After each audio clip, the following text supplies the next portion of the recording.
আসসালামু আলাইকুম। আহনাব মৌ খামারের পক্ষ থেকে আপনাদেরকে শুভেচ্ছা। আমরা আপনাদের সামনে হাজির হয়েছি পাহাড়ে মধু সংরক্ষণ করার জন্য যে খামার বসানো হয়েছে সেখান থেকে। আমরা যারা মধু ব্যবসায়ের সাথে সম্পর্কিত আমরা সবাই জানি কম বেশি যে শেরপুর নারুলতাবাড়ি পাহাড়ে মধু সংরক্ষণ করার জন্য খামার বসানো হয়।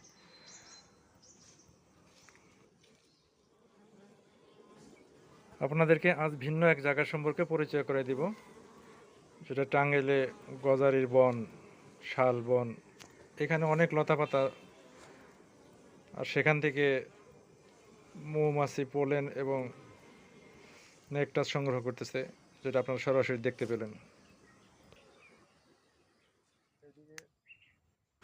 যে ফুল থেকে মধু সংগ্রহ করতেছে সেটা আপনাদেরকে সরাসরি দেখানোর জন্য আমরা চেষ্টা করতেছি যে কিভাবে এখান থেকে মধু সংগ্রহ করে।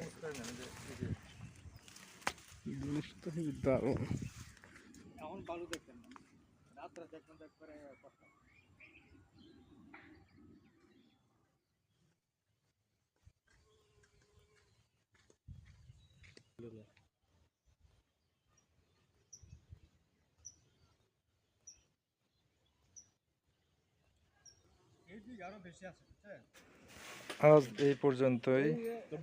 আল্লাহ হাফেজ।